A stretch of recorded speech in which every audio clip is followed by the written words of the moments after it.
Hello à tous, je m'appelle Katia et aujourd'hui on va parler c'est quoi un armor bearer.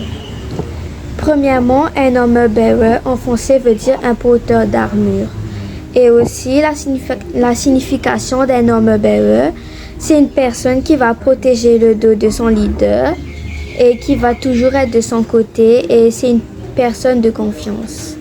Et aussi, il est très important qu'un armor bearer protège le dos de son leader parce que si le leader tombe, toute l'équipe va tomber. Et voilà pourquoi c'est important un armor bearer. Et aussi, il est important qu'un armor bearer a la patience parce que quand un leader doit parler, il faut qu'il écoute attentivement, il faut qu'il ait la patience d'écouter ce leader-là, qu'est-ce qu'il a à dire. Et voilà ce que j'avais à vous partager aujourd'hui. Bye bye. Bonsoir, je suis Camilla de l'équipe de danse de CKM de l'île Maurice et je voudrais vous partager sur l'histoire du porteur d'armure dans l'Ancien Testament. Et le porteur d'armure était un soutien, quelqu'un qui était digne de confiance, un guerrier prêt à se battre à côté de son chef ou de son roi. Le porteur d'armure était considéré comme un personnage d'honneur car son rôle était crucial pour la survie et le succès du chef sur le champ de bataille. Et l'exemple dans l'Ancien Testament, il y a David qui était le porteur d'armure de Saül et ça se trouve dans 1 Samuel 16 verset 21. Ça dit, David arriva auprès de Saül et se présenta devant lui. Il plut beaucoup à Saül et il fut désigné pour porter ses armes. Amen. Bonjour, je me présente, moi c'est Inaya. Aujourd'hui, je vais partager avec vous qu'est-ce qu'un armor bearer doit pas faire.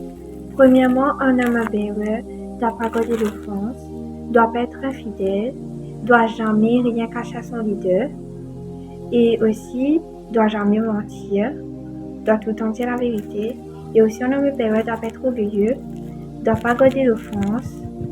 Et voilà, merci, bye bye.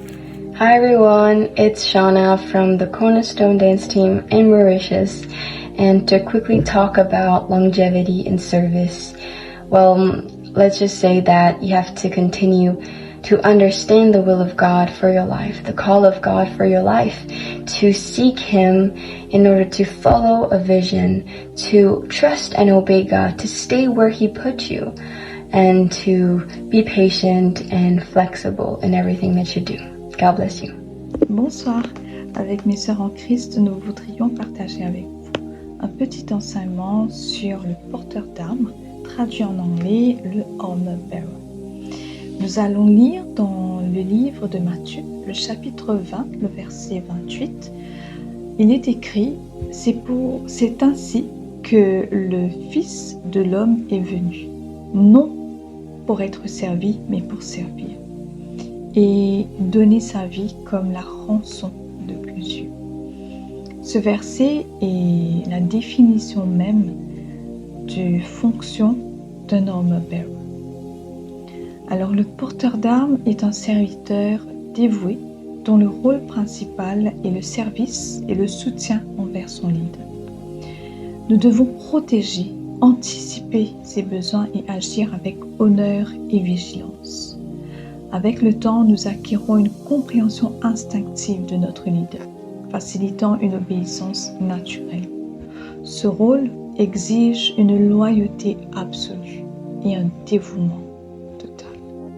Un vrai armor bearer doit être là et aider son leader dans les combats spirituels et aussi la défendre contre les ruses du diable. Un armor bearer doit avoir bien sûr une intimité avec Dieu, prier et aussi lire la parole de Dieu pour après aller en force pour protéger son leader, pas seulement son leader mais aussi son entourage. Malgré qu'un armor bearer passe des moments difficiles, l'armor bearer va toujours être là pour protéger son leader et bien sûr les autres personnes.